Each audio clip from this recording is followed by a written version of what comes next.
பிரைஸ்லாட் எல்லாருக்கும் சோத்திரம். பிரியமானவர்களே, இந்த ஜீசஸ் சைட்டு கால் யூடியூப் வழியாக பார்க்கிறேன் சகோதர சகோதரிகளுக்காக கர்த்தரை சோத்திருக்கிறேன். இந்நாளிலே இந்த குட் ஃப்ரைடே குறித்து தான் நம்ம தியானிக்க போகிறோம். பிரியமானவர்களே, 7 வார்த்தைகளை குறித்து மன்னிப்பு, பராமரிப்பு, தவிப்பு, அப்புறமா இப்படி நிறைய வார்த்தைகள் நம்ம பார்க்கலாம். அடுக்கு மொழியில் நம்ம நல்லா பார்க்கலாம். அவருடைய அன்பை குறித்து தான் எல்லாத்துலேயும் எங்கே போனாலும் அன்பில் தான் அது என்ன பண்ணும் நிற்கும். இன்றைக்கு அதே போல் இன்றைக்கி ஒரு அன்பை குறித்து தான் நம்ம பார்க்க போகிறோம். அடுக்கு மொழியில் இல்லாட்டாலும் அவரோட அன்பை குறித்து நம்ம என்ன பண்ண போகிறோம், பார்க்க போகிறோம்.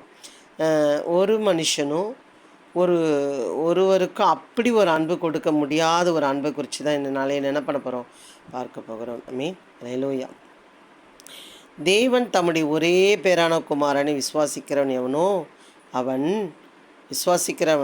எவனோ அவன் கெட்டு போகாமல் நித்திய ஜீவனை அடையும்படிக்கு அவரை தந்தரளி இவ்வளவாய் உலகத்தில் அன்பு கொண்டார். பிரியமானவர்களே, அவரோட அன்பு இவ்வளவாய் உலகத்தில் அன்பு கொண்டார்.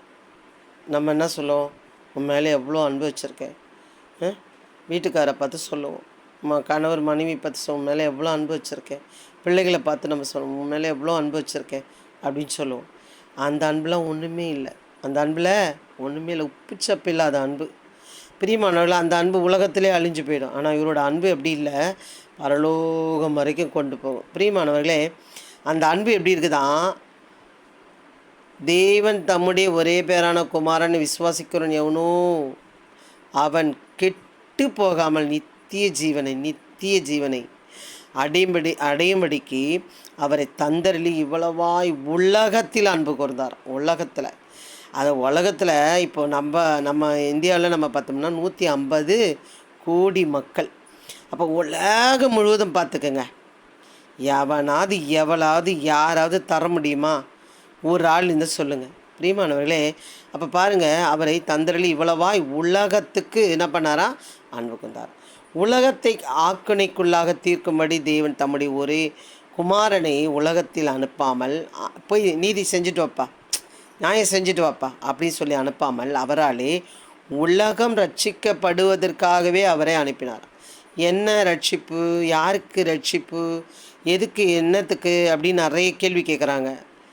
ஆனால் என்ன சொல்கிறது, பிரியமானவர்களே, ஒரு சின்ன நம்மளோட சரீரத்தில் ஒரு பிரச்சனை வந்துடுச்சுன்னா நம்மளால் நடக்க முடியாது. எத்தனையோ பேர் அவங்க வீட்டு பெட்ரூம்லேருந்து பாத்ரூம் போக முடியாதவங்க எத்தனையோ பேர் இருக்காங்க. கீழே இறங்க முடியாதவர்கள் எத்தனையோ பேர் இருக்கிறாங்க. பிரியமானவர்களே, அப்படியாக எத்தனையோ காரியங்கள் சொல்லலாம். ஆனால் அவரோட அன்பு எப்படி இருக்குதுன்னா, அளவிட முடியாத அன்பாக இருக்கிறது. பாருங்கள், இந்த உலகத்தில் அனுப்பாமல் அவராலே உலகம் ரட்சிக்கப்படுவதற்காக அவரை அனுப்பினாராம். இந்த படுக்கையிலே கிடக்கிறவர்களை, பாவத்திலே கிடக்கிறவர்களை, சாபத்திலே கிடக்கிறவர்களை, நோயிலே கிடக்கிறவர்களை, அப்படி துக்கத்தில் கிடக்கிறவர்களை என்ன பண்ணுறாரு, ரட்சிக்கும்படியாக வந்தாராம். நீ செஞ்ச பாவம் தான் படுக்கையில் கிடக்கிற அப்படின்னு சொல்லி நியாயத்திற்கு அனுப்பல, மாறாக அவர்களை விடுவிக்க அனுப்பினாராம். ரட்சிக்கப்படுவதற்காகவே அவரை அனுப்பினாராம். பிரியமானவர்களை பாருங்கள், அவரை விசுவாசிக்கிறவன் ஆக்கினிக்குள்ளாக தீர்க்கப்படான். அவரை நம்புகிறவன் ஆக்கினிக்குள்ளாக என்ன பண்ண மாட்டானா, தீர்க்கப்பட முடியாதான். விசுவாசியாதவனும் தேவனுடைய ஒரே பேரான குமாரனுடைய நாமத்தில் விசுவாசமுள்ளவனாக இராதபடினால் அவன் ஆக்கினிக்கு தீர்ப்புக்கு உட்பட்டாயிட்டான். அவன் நம்பாதவன் ஆக்கினைக்கு தண்டனைக்கு உட்பட்டவனாக மாற்றிக்கொள்வானாம். பிரியமானவர்களை பாருங்கள், ஒளியானது உலகத்தில் வந்திருந்த மனுஷனுடைய கிரிகள் பொல்லாதவைகளானபடினாலே அவர்கள் ஒளியை பார்க்கலும் இருளை விரும்புகிறதே அந்த ஆக்கினை தீர்ப்புக்கு காரணமாக இருக்கிறது. அவங்க என்ன பண்ணுறாங்கன்னா, எனக்கு இந்த இருளே நல்லா இருக்குது, சந்தோஷமாக இருக்குது, நான் பண்ணுற தப்புலாம் எனக்கு ரொம்ப சந்தோஷத்தை கொடுக்குது, நான் இதிலே இருந்துடுறேன் அப்படி சொல்லி ஒளியின் இடத்துக்கு வர்றதுக்கு என்ன பண்ணுறது இல்லையா, விரும்புகிறது இல்லையா. அதனால தான் ஒளியானது உலகத்தில் வந்திருந்தோம், அவர் ஒளியை கொடுக்க வந்திருந்தார். ஒளியானது உலகத்தில் வந்திருந்தோம், மனுஷனுடைய கிரிகள் பொல்லாதவைகளாக இருந்தபடினால் அவர்கள் ஒளியை பார்க்கல இருளை விரும்புகிறது அந்த ஆக்கினை தீர்ப்புக்கு காரணமாக இருக்கிறது. அவங்க அதிலே இருந்து தவறுக்கு வருந்தாமல் அந்த தவறு செய்து தண்டனைக்கு உட்பட்டவர்களாக மாறி போகிறார்களாம். பிரியமானவர்கள், அவங்க கிரிகள் எப்படி இருக்குதா, பொல்லாதவைகளாக இருக்குது.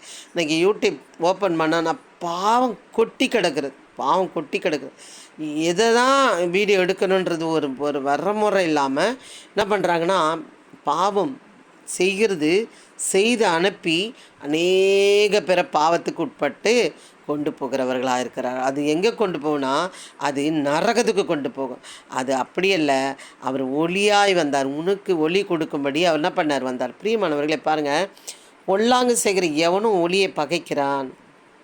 பா இயேசு உங்களை நேசிக்கிறாருப்பா, இயேசு உங்களுக்காக ரத்த சிந்தி சிலுவை சுமந்தாருன்னா, நாங்கள் அதெல்லாம் என்கிட்ட சொல்லாதீங்க அப்படின்றாங்க. என்னென்னோ சொல்கிறாங்க, கேட்கவே முடியல, அப்படிலாம் சொல்கிறாங்க. பிரியமானவர்களே, பொல்லாங்கு செய்கிற எவனும் ஒளியை பகைக்கிறான், தன் கிரியைகள் கண்டிக்கப்படாதபடிக்கு ஒளியினிடத்தில் வராது இருக்கிறான். கண்டிக்கப்பட முடியல, அவனை கரெக்ட் பண்ண முடியல, அவனை சரி பண்ண முடியல. அதனால் என்ன பண்ணுறான், ஒளி தன் கிரிகள் கண்டிக்கப்படாதபடிக்கு ஒளியினிடத்தில் வராதிருக்கான். சரி, ஓகே, இவ்வளோ நான் ஒளியாக வந்தேன், நான் அவர்களுக்காக வந்தேன், நான் நியாயம் தீர்க்க வரல, அவர்களுக்காக நான் ரட்சிக்க வந்தேன்னு சொல்லி நீ அநேக அன்பை குறித்து நாம் என்ன பண்ணோம், பார்க்க வந்தோம். உலகத்தில் மனுஷனை ரட்சிக்கப்படுவதற்காக என்ன பண்ணார், வந்தார். பிரியமா, அப்படின்னாங்க அவர் செஞ்சு முடிச்சிட்டாரு. இப்போ நம்ம சொல்லுவோம் பிள்ளைகள் இடத்துல, நான் பாரு சின்ன வயசுலேருந்து கஷ்டப்பட்டு படிக்க வச்சேன்டா அவங்கள, நான் இப்படி வேலைக்கு ஓடினேன், அப்படி வேலைக்கு ஓடினேன், நான் எழுந்தேன், அதிகாலையில் எழுந்தேன், வேலை பார்த்தேன், இப்படி ஓடினேன், இரவெல்லாம் வேலை பார்த்தேன், இப்படி நம்ம என்ன பண்ணுவோம் சொல்லுவோம். எல்லாமே ஒன்றுமே இல்லைன்றதுக்கு இந்த வார்த்தைகளை நம்ம பார்க்கலாம். பிரியமானவர்களே, இப்போ படித்தது யோவான் 3ஆம் அதிகாரம், இப்போ பார்க்கறது லூக்கா 23ஆம் அதிகாரம். பார்த்தீங்கன்னா பாருங்கள், சோத்திரம், இங்கே பாருங்கள், குற்றவாளிகளாகிய வேறு 2 பேரும் அவரோடு கூட கொலை செய்யப்படுவதற்கு கொண்டு போகப்பட்டார். கொலகாரனாக அவரை கொண்டு போகப்பட்டார். என்னங்க பண்ணார் தப்பு? நன்மை செய்ய வந்த மனுஷன் என்ன பண்ணுறாங்க, கொண்டு போய் கொலகாரனாக சேர்த்து விட்டார்கள். பின்பு கபாலஸ்தலம் என்று சொல்லப்பட்ட இடத்தில் அவர்கள் சேர்ந்த பொழுது அங்கே அவரையும் அவருடைய வலது பக்கத்தில் ஒரு குற்றவாளியும் அவருடைய இடது பக்கத்தில் ஒரு குற்றவாளியும் சிலுவையிலே அறைந்தார்கள். அப்பொழுது இயேசு, பிதாவே, இவர்களுக்கு மன்னியும், தாங்கள் செய்கிறது என்னதென்று அறியாதிருக்கிறார்களே என்றார். பிரியமானவர்களே பாருங்கள், அவங்க செய்கிறது தவறுன்னு அவங்களுக்கு நல்லாவே தெரியும். ஆனாலும் ஒரு மன்னிக்கிற தன்மையை அவர் என்ன பண்ணுறார், காட்டுகிறார். அவருடைய வஸ்திரங்களை அவர்கள் பங்கிட்டு சீட்டு போட்டார்கள், மானபங்கப்படுத்துகிறார். அங்கேயும் அவர் என்ன பண்ணுறார், மன்னிக்கிறவராக இருக்கிறார். ஜனங்கள் நின்று பார்த்து கொண்டு இருந்தார்கள். அவர்களுடனே கூட அதிகாரிகளும் அவரை இகழ்ந்து, இவன் மற்றவர்களை ரட்சித்தான், இவன் தேவனால் தெரிந்து கொள்ளப்பட்ட கிறிஸ்துவானால் தன்னைத்தானே ரட்சித்து கொள்ளப்படட்டும் என்றார்கள். பிரியமானவர்களே, இகழ்ந்து அவரை முகழ்ந்து அவரை கொட்டி அவரை அறைந்து நிறைய காரியங்கள், ஒவ்வொரு புத்தகத்திலையும் ஒவ்வொரு காரியம் எழுதப்பட்டிருக்கிறது. இந்த லூக்காவில் இன்னும் அருமையாக இருக்கிறது, மத்தேயுவில் கூட இன்னும் நல்லாயிருக்கு, யோவானில் கொஞ்சம் கம்மியாக தான் இருக்குது. பிரியமானவர்கள், அவர் பட்ட பாடுகளை குறித்து சொல்கிறேன். ஆனால் மற்றதெல்லாம் பயங்கர பெஸ்ட்டாக இருக்கும். அப்போ பாருங்கள், அவரை இகழ்ந்து அவரோட வஸ்திரத்தை அவரோட அனுமதி இல்லாமல் உரிந்து, பிரியமானவர்களே, இப்படி ஏகப்பட்ட காரியங்களை ஒரு கூட்டமாக சேர்ந்து அவரை ஒரு ஒரு ஒரு வேடிக்கை பொருளாக பார்த்தார்கள். பிரியமானவர்களே பாருங்கள், ஒரு கோழி அடித்து அது மேலே இருக்கிற லக்கையெல்லாம் பிச்சு அதை தோலை உரித்து அப்புறம் அதை கட் பண்ணி இப்படி நம்ம சாப்பிட்றதுக்கு அதை என்ன பண்ணுறோன்னா அநேக காரியங்களை அது உள்ளே இருக்கிற குடலெல்லாம் எடுத்து இப்படிலாம் அந்த மாதிரி நம்ம நல்லா நம்ம புஷ்டியாக இருக்கணும், நம்ம நல்லா சாப்பிடணும் என்பதற்காக ஒரு கோழி என்ன பண்ணுறோம் கட் பண்ணி போடுறோம், கட் பண்ணி கண்டமேனிக்கு செய்கிறோம். அதே போல் ஆடு என்ன பண்ணுறாங்க, கட் பண்ணி தோலை உரித்து தொங்க விட்டு இப்படிலாம் காரியங்கள் செய்கிறார்கள். பிரியமானவர்களே, ஏன் அப்படின்னு பார்ப்போமானால் அது நமக்காக படைக்கப்பட்டிருக்கிறது. அதே போல் நம்மளுடைய பாவங்களுக்காக ஒருவரும் படைக்கப்படவில்லை, இயேசு கிறிஸ்து படைக்கப்பட்டார். பிரியமானவர்களே, அவர் பிறக்கப்பட்டார். பாருங்கள், போர் சேவகரும் அவரிடத்தில் சேர்ந்து அவருக்கு காடியை கொடுத்து, பாருங்கள், ஒரு நல்ல விஷயம் கூட மனுஷன் என்ன பண்ண மாட்டாங்க, செய்ய மாட்டாங்க. இந்த ஜனங்கள். பாருங்கள், யூதர் ராஜாவானால் உன்னை ரட்சித்துக்கொள் என்று அவரை பரியாசம் பண்ணினார். ஒருத்தன் கூட அவரை பரியாசம் பண்ணாமல் இல்லைங்க. எல்லாரும் பரியாசம் பண்ணாங்க. கூட இருக்கவங்களாம் எல்லாம் என்ன பண்ணிட்டாங்க? ஓடியே போயிட்டாங்க. பிரியமானவர், அப்போ பாருங்கள், இவன் யூதருடைய ராஜா என்று கிரேக் லத்தீன் எபிரே எழுத்துக்களில் எழுதி அவருக்கு மேலாக வைக்கப்பட்டது. அவர் ராஜா என்று பிறந்தார். ராஜாவாக அவர் என்ன பண்ணார்? எடுத்துக்கொள்ளப்பட்டார். பிரியமானவர்களை பாருங்கள், அன்றையும் சிலுவையில் அறையப்பட்டிருந்த குற்றவாளியில் ஒருவன், கிறிஸ்துவானால் உன்னையும் எங்களையும் ரட்சித்து கொள்ளும் என்று அவரை இகழ்ந்தான். ஒரு குற்றவாளி கூட அவர் என்ன பண்ணுறான்? ஒரு ஒரு ஒரு மரியாதை இல்லாமல் என்ன பண்ணுறான்? இகழ்ந்துக்கிறான். பிரியமானவர், இவ்வளோ அவமானங்கள் எதற்கு அப்படின்னு பார்த்தீங்கன்னா அன்பு. இவ்வளோ பாடுகள் எதற்கு? அவரோட அன்பு. பிரியமானவர்களே, இவ்வளோ துக்கம் எதற்கு? நம்மளை மன்னிப்பதற்காக, நம்மளை விடுவிப்பதற்காக. நிறைய பேர் விடுவிக்க ஆள் இல்லை, என்னை என்ன பண்ணுறது, எங்கே போகிறதுன்னு தெரியலன்னு சொல்லி எங்கெங்கேயோ ஓடிக்கொண்டிருக்கிறார்கள். பணம் லட்சக்கணக்கில் செலவு பண்ணி ஓடிக்கொண்டிருக்கிறார்கள்.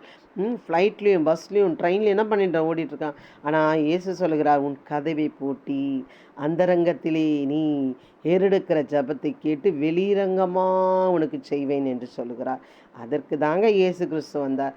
நீங்கள் போய் பெரிய செலவு பண்ணிட்டுலாம் ஒன்றும் போக தேவையில்லை. பிரியமானவர்கள் பாருங்கள், மற்றவன் அவனை நோக்கி, நீ இந்த ஆக்கினைக்கு உட்பட்டவனாக இருந்தும் தேவனுக்கு பயப்படுகிறது இல்லையா? பாருங்க, குற்றவாளி சொல்லுகிறான், சிலுவையில் தொங்குகிறவன் சொல்கிறான், சாக போகிறான். அவன் சொல்கிறான், நீ என்ன பண்ணுறதில்ல, பயப்படுறது இல்லையா? அவரை நீ இகழ்ந்து கொள்ளலாமா என்று கேட்கிறான். நாமோ நியாயத்தின்படி தண்டிக்கப்படுகிறோம், நாம் நடப்பித்தவைகளுக்கு